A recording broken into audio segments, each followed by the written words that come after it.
Hello, Golf Pass. How are you guys doing? This is our third week of celebrating women in golf. And guess what? We have two guests for you tonight. Not just one. We did one last week, one the week before, which were awesome and epic.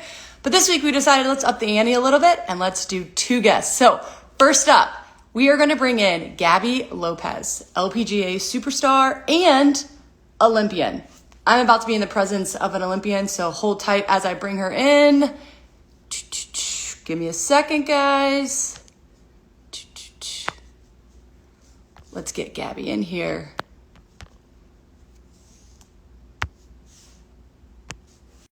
Gaby will be entering any moment. I'm pumped to talk to her about a really good... Hey, Gaby, how are you? Hey, how are you guys? I love that you're on the course right now. Like, perfect setting. Yes. I am actually gonna just making company to my family. They're playing golf, and we never get to actually play five of us. Here in Mexico, you're allowed to play in fivesome. So my whole family golfs, and yeah, we're just enjoying some time here together. This is great. You literally are taking 15 minutes out of your awesome golf family trip to come and spend time with us. So thank you. And we have 146 viewers right now. So clearly they're excited to see you. So Gaby, you're in Mexico right now with your family, taking a much deserved week off after a really good last couple weeks on the LPGA. How are you feeling about your game? Yeah, I'm very excited for this season. It's the first time that I haven't been injured in a full season now. So it's just very important to be able to keep my body healthy. And I mean, I'm hitting the ball stronger and harder, further every time. So I'm really excited about what's coming up. Yeah, I think you ended 2020 really strong. I mean, you had your best major finish ever in the top 10, tied for 9th at the KPMG Women's PGA. So congrats there. And then as you're going into this year, what are you doing different, or even what are you doing the same to keep the momentum that you had from 2020? Right. Well, actually, from CME Tour Championship to the first tournament that I played, it was Diamond Resorts. I did not have a off season, as in not touching a club for 3 weeks like I usually do, because it was just such a little time that I was just trying to keep the momentum of ball striking and just being comfortable with where my game was. And I took a little bit of time off, of course, but yeah, just getting hard on the gym, doing lots of kind of explosive things and workouts to be able to hit it just a little bit further every time. And so yeah. Awesome. Do you feel like that is paying off, that distance, kind of like the Bryson DeChambeau 2020, is actually helping you improve your game? For sure. I think everyone was really interested in seeing just Bryson bombing in at the US Open, and you see how big of an advantage he had on number 6 at Bay Hill. And it just kind of inspires every single golfer that we've been on tour for so long, that it's just really important to be able to kind of keep up with the technology. We keep up with how golf is growing, improving. So yeah, I'm really excited to see this year how is it gonna be. Awesome. So 2021, it's now an Olympic year. You debuted in golf's Olympic coming back return in 2016. You got a chance to be there at the Olympics. What was that experience like?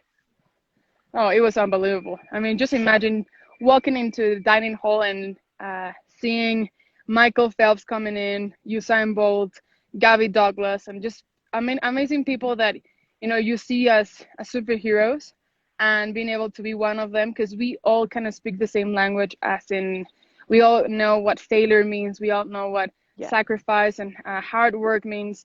So it's just really, really, really cool to be able to share that environment, and being able to do it for a second time this year is going to be awesome. The way it is. I mean, I don't care if we have spectators and we don't. I mean, at the end of the day, all these amazing athletes, they deserve this opportunity to be able to showcase what they're capable of. Yeah, it's an amazing thing, as a golfer and someone who watched the Olympics my entire life. When the news hit that we were going to get the golf back in the Olympics, it was a really big deal. And now I feel like there's extra momentum, and we did it. We saw it in 2016. now 2020, I think there's a lot of golfers that are looking out and saying, we are pumped for July and August this year. Exactly. I'm very, very excited about that.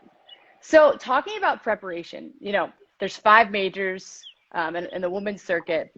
What is it like to prepare for a major versus a week in, week out tournament? Right. I think it's different. Basically, just kind of preparing more your long irons, 4 irons, 5 irons, 6 irons, hybrids, woods, because it's gonna be long. And I think just being very sharp around the greens. We usually have thick, rough green, just around the greens, and amazing and huge greens. I mean, we usually play 50 yards of depth on a green, and it's just really, really important to be able to have the pace right. For sure. What would you say is the mental preparation or even angst that comes with playing in a major versus a week in, week out event? I guess just treating those majors and those championships as another event, another simple event. I mean, the more importance you put to something, the more pressure, the more tension. So to me, what I've learned is, embrace the challenge and just being a little more calm and more relaxed. Because at the end of the day, the person that is going to be more relaxed is probably going to hold up more putts. Yeah, for sure. And then taking that into the Olympics, I think you said it so good right there. Treat them all the same. But Olympics happens once every 4 years. How do you treat an event that big, with removing the pressure from yourself? Right. Well, I can tell you that for the first time in Rio, when I went there, I was more excited than nervous. I mean, I was super, super excited. I just wanted to play. And I learned that, I know what I'm facing. The next time is going to be probably a little different, maybe no spectators. So it's going to feel probably like an LPGA tournament. But, that taste is never going to go away. I've seen just playing for an Olympic medal. And I mean, it's just embracing the moment and knowing that you're capable of playing in any scenario, I think is key. For sure. So then right now you're playing golf in Mexico with your family. Who's out there with you? Let's get personal for a second. Yes. So I have twin brothers. They both play a really good golf. One of them is professional. My mom plays. She probably plays, I don't know, 97, 100. When she breaks the 90, it's like a really good day. She's out there with you. My dad, yeah. And my dad, he is probably 6 handicap. So, awesome. I mean, we have a very, very interesting match going on, and it's just really cool to be able to play with them when I'm in Mexico. That's great. So your brothers, younger or older? They're younger. They're 24. I'm 27. Great. So did you get them into the game? I guess yes. I mean, my dad just got us into the game, and the cool thing about it was we had this very healthy competition, and we were always kind of competing for a dollar. Whoever made the putt, or whoever had the best score that day. It was just really cool to see how it was very healthy competition. It was not, bullying or just making someone else feel inferior. So, I mean, up to date, we have really interesting matches against each other, and it's really cool to feel that pressure when you're playing against boys. I love that. So what's the yardage distance right now? You playing from the same tees? You playing a little bit further up? I play a little further up. I mean, Mexico, the ball goes really, really far. I mean, it goes for a mile. So for them, it plays really short. And I play around 6,900. Yep. With Mexico, altitude is probably going to play 65 to 6,600, maybe 64 at times. But yeah, it's really cool to see, how can we each other just give competition to one another, and yeah, just make it really interesting. You have so many different games that it's just cool to have it. That's awesome. So what is one of your favorite ever golf moments? Here in Mexico City, we had the Lorena Cho Invitational. It was an LPGA tournament, and it was played here in my home course, here in Club de Golf Mexico. And on the fifth hole, I had 177, probably 177 yards. I hit a 7 iron. I made a hole in one, and my grandpa Pepe was just on the green on the green watching. So I think that was probably one of my favorite moments. That's awesome. Really, really cool. You just mentioned Lorena Ochoa, childhood superstar for me. I literally watched her growing up and just absolutely loved her. Was she an inspiration for you in your game? Oh, 100%. I mean, Yeah. Lorena has always been, and still today, she's, my mentor, my idol, and I have very, very good connection with her. She's texting me every single week I'm here on tour. So it's really cool to have her as a friend and Yeah. as a mentor, because she's probably gone through every single shot, every single up and down of, a professional career. That's really awesome. She is and was phenomenal, and so it's pretty great that you have someone like her that you can talk to and text with and get a little bit of advice. So I know we're wrapping up our Yes, session, I and we agree. definitely want to get you back on the golf course so you can beat your brothers. But a couple more quick things. Like, what would you say is like a snippet of advice that Lorena gave you that you felt like really helped, change your game to a new level? She's told me so many things, but I think the biggest piece of advice is being able to practice even more the little things that we are very uncomfortable. She always tells me that she really had a hard time with the 60-yard shot, and she would just practice pretty much all day that, and she had a hard time with a 4 iron, so she would just probably make sure that she's covering those areas and not thinking that, it's gonna be one shot in 18 holes. It's not gonna matter that much. I mean, just putting very, very detailed practice into the things that you're not comfortable with. Awesome. I think that's great advice. And then to get other girls like you out there, whether they're from Mexico or anywhere in the world, what would be your advice to them? My advice would be fall in love with every single golf shot. I mean, you gotta love putting, you gotta love chipping, you gotta love the bunker, you gotta love ball striking. I mean, just make sure that, there's not one area that is kind of going in your way and just kind of pretending it's an obstacle. I mean, at the end of the day, they're gonna be hard shots, but the way we see it is just thinking that they're a big challenge and try to just fall in love with everyone. Love that. Great advice. I'm literally watching these comments left and right. You have a huge fan following, but seriously, you are a superstar on the LPGA and for your country as well as for so many women out there. So thank you. Get back to the course with your family. And like I said earlier, go beat your brothers because that's the most fun, right? Thank you so much. I appreciate it. Hope you guys have a good one. Thanks, Gabby. All right. I am going to go ahead and bring in our next guest, which is totally different than Gabby. Female golfer, yes, but I would like to call her a talent. That's what we call her on the Golf Channel side. She's one of our reporters. She's one of our broadcasters. And this girl's got style and swag when it comes to on the golf course. So let's go ahead and let Kira Dixon in. Hold on one second. Give her a moment to come on in. Hey, Kira. Hi, can you see me? I can see you and I can hear you. Can Oh, you see really? me and hear me? Oh, now I can. Okay. Awesome. Hi. Hey, how are you? I'm great. How are you? Awesome. I'm very good. I just had a really great session with Gaby Lopez, who's literally on the golf course as we talked, which I saw that. I saw that at the end. It's like perfect setting. But then it's really cool because now we're going to switch gears and talk about you. And two totally different golfers, but at the same time, you're both female golfers, which is awesome. Yes, technically I do pick up the club every once in a while, which makes me a female golfer. Definitely not as good as Gabby, but you have a great swing, Kira. Thank you. Thanks. I try. I enjoy it a lot. It's good technique. It's good technique. Thank you. So let's talk. I mean, there's so many things we could talk about. Miss America 2015. That's pretty cool fun fact.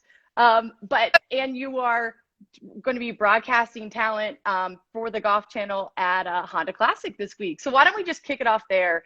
How did you transition from beauty pageant Miss America to now a golf reporter and really digging into the broadcasting world? Yes. So I never thought that I wanted to be a reporter or work in golf. This just wasn't a career path I knew anything about or had dreamed of for myself. I'd gotten into law school before Miss America, so Awesome. I could be a lawyer. And to pay for law school, I thought Miss America would be a great way to win some scholarship money. And I ended up winning a lot of scholarship money and not going to law school. So I'm actually getting a master's right now at USC in specialized journalism and using that money, which is really good. Awesome. But during my year as Miss America, I played in the BMW Pro-Am, and that's in South Carolina. And the Golf Channel was there, and they interviewed me. And I had grown up playing golf, so it was a kind of a natural fit. And I was like, "Ooh, Golf Channel!" Like I didn't about it, and I kind of like kept in touch. And then after I was done with the year, I thought I wanted to do entertainment news and started to pursue that in LA. And I just kept getting drawn towards golf gigs and more golf gigs, and I started working with Golf Channel. And then I kind of realized that this was the path that I wanted to go on, and started emailing them every 5 minutes. And so it's been over the, so I think like for the past 3 years, this role has been my dream. And now that I'm here, it's kind of crazy. This is my second week as the on-site reporter for Golf Today and Golf Central. So it's been a lot of fun, and I'm still figuring it out, but Fooled us. okay. You seem like a pro, super natural out there. I think what's so great is that you're just real. I think that's maybe your brand, but we can follow you on Instagram. Your Bandon Dunes article, I know you posted about it today on your story, but like that was a great trip where your hubby was like, "Hey, let's go do this," and you just went out and had real fun golf at one of the most amazing golf courses in the world. But I think that's again, it's who you are. You're saying, "Hey, my life is golf. My life is just to be real with people. This is who I am, Kiera Dixon." Yeah, oh, totally. That trip was so much fun. And I love sharing all of those things with people that follow. And I get so many questions all the time from other women, from young girls that want to know how to get into the game, or they are in the game, but they don't really know, maybe I should go on a trip. Where do I get cool clothes? So I like sharing that. And then also just, my daily antics is great. So Not a bad gig. it's my quote brand. Like people say, are you like an influencer? And I think that people follow me and I post links sometimes to stuff. So I guess that theoretically would make me an influencer, but I just primarily my goal with social media is just to use it to share my life. And if people enjoy that, great. If not, then they can also just not watch. So Love that. yeah. So when you talk about other girls and like getting them into the game or even getting them into broadcast, I'd love to hear a little bit more about that. Like females in broadcast is new. It's new for men's golf. It's new for golf in general. So how do you break down that barrier of getting into broadcast as a female?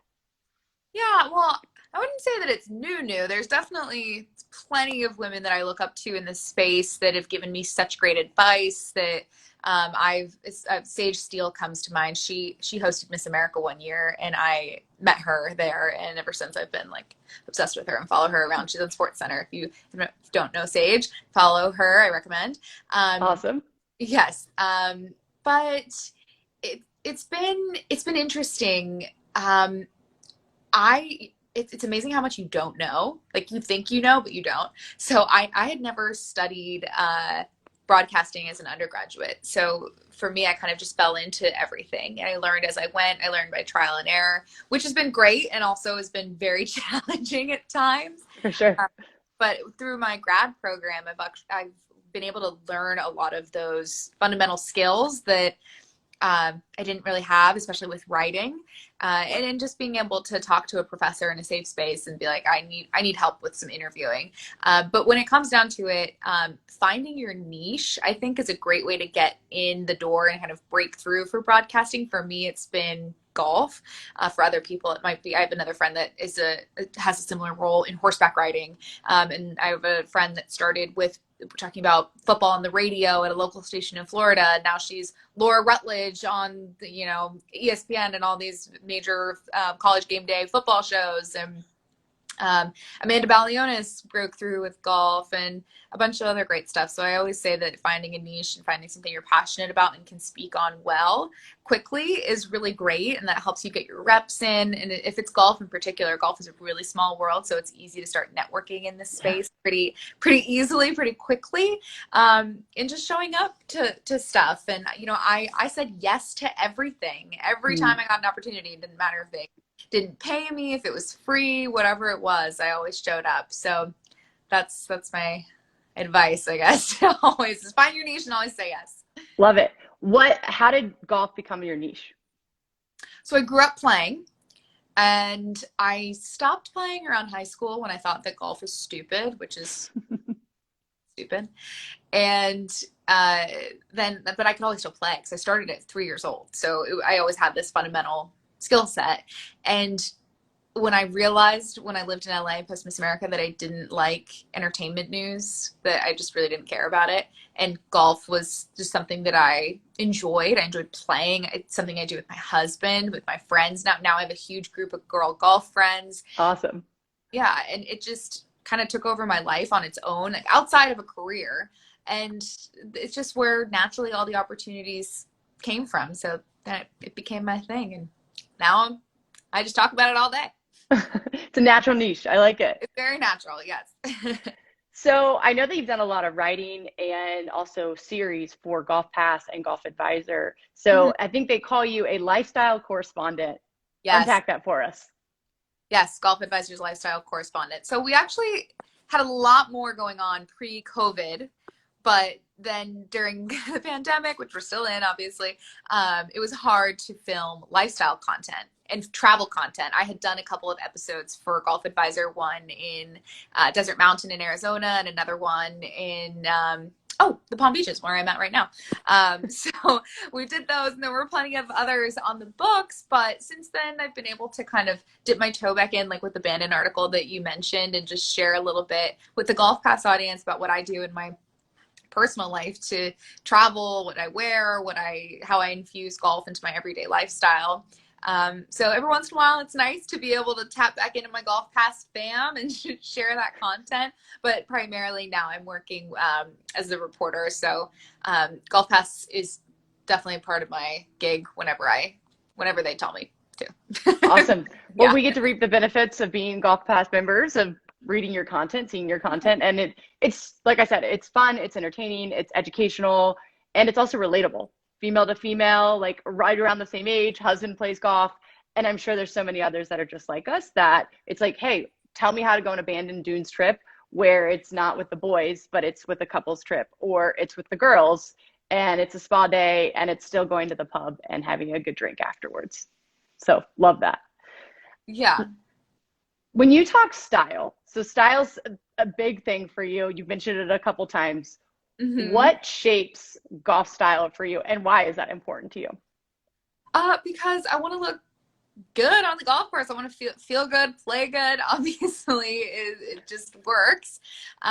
So Foray Golf is a company that I wear a lot. I love their founder. I love their clothes. And what I look for in clothes for golf especially is that they're made with their customer in mind. So they have pockets in the right places and the seams are in the right places, and it's not too tight in certain areas that it's going to be uncomfortable. And sometimes when you just go to like a mall or, you know, a regular stock sporting goods store and pick out a skirt and a shirt, it's like, you know, it's not made with a female in mind. It was probably designed by some old white guy somewhere, to be honest. and they just don't know who their audience is. So I enjoy getting to show a little bit of personality on the golf course through my clothing, through comfy, great functional items that also look really good. And I've noticed very much that like golf attire is changing, especially even with, you know, professionals wearing joggers and hoodies on the PGA Tour. And I love that. And now it's, you know, trickled down in the club that I belong to in San Francisco. There's guys on the course in joggers and hoodies, and it's great. And I would be so scared to show up to the course in leggings or something like that. And now, like, you know, every once in a while, as long as it goes with my outfit and I'm following the club's rules, then I feel comfortable with it, and it's great. So I encourage people to research what golf style companies they like, you know, go outside of the regular sporting good box store type brands, and there's some really great smaller brands out there that can help you express yourself on the golf course. Love that. All right, we're going to do rapid fire because I am so excited to hear some of these answers. We're going to just go through a bunch right now. So, we'll say favorite brand. I think you kind of just told us, but I'm going to ask it anyways. Favorite brand. Yeah, I'll say Foray Golf, and I'll add Malvin Golf. And Macklemore's new company, Bogey Boys, is really great too. Awesome. That's a new one I have not heard about. Very good to know. Highly favorite golf course. Probably Pebble Beach. You played in the Pro-Am recently? Yeah. Well, this year the Pro-Am was kind of canceled for amateurs, but we had a 5-hole thing for a few of us, and it was a lot of fun. But I've played twice in the full Pro-Am pre-COVID. Very cool. Very cool. Favorite place you've ever traveled? Favorite place I've ever traveled? Probably Europe. Somewhere in Europe. Let's think. Well, okay, so I love London. I'm obsessed with the monarchy. So Love it. I enjoyed getting to go there and do that. If we're talking non-golf things. Hey, we can talk golf, we can talk non-golf. That's great. All right. Who's your favorite LPGA golfer? My favorite LPGA golfer? Well, I'd probably get in trouble if I don't say Michelle. She's one of my good friends back in San Francisco, so Michelle will be one of my faves. But I also love the Corda sisters. I'm a big fan of theirs. I love it when they do really well.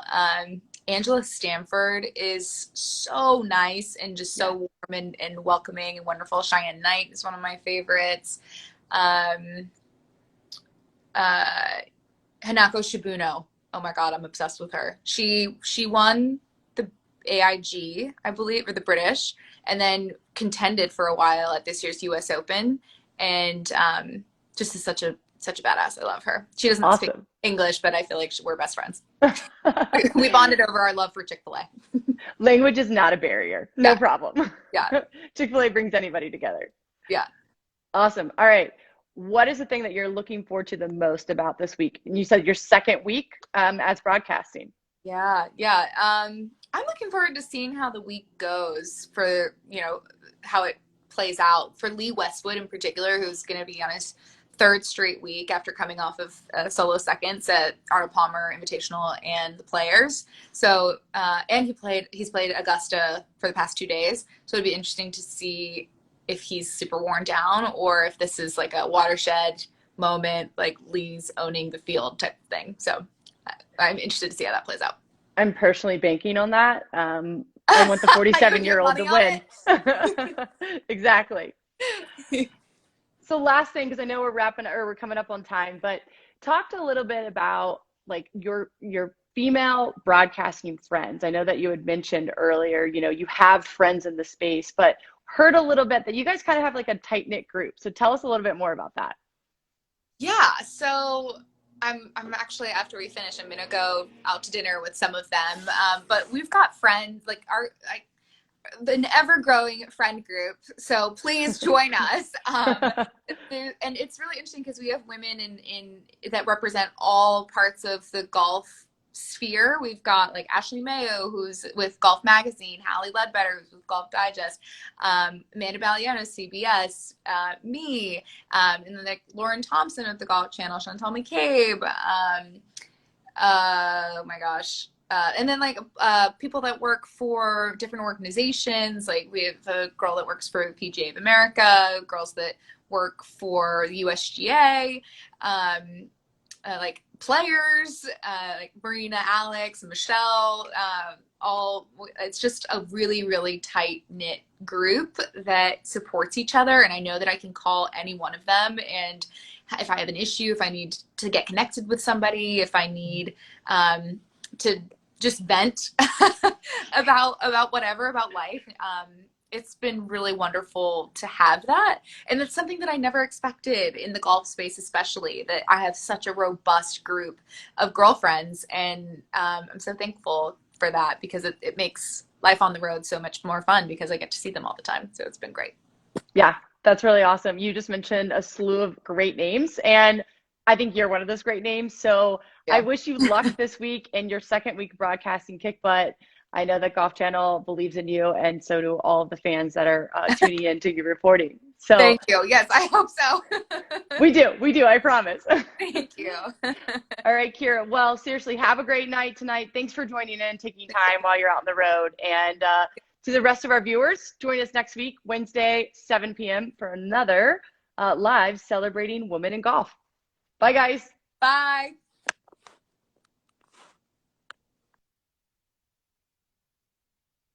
I'm still trying to figure out how to turn off the live.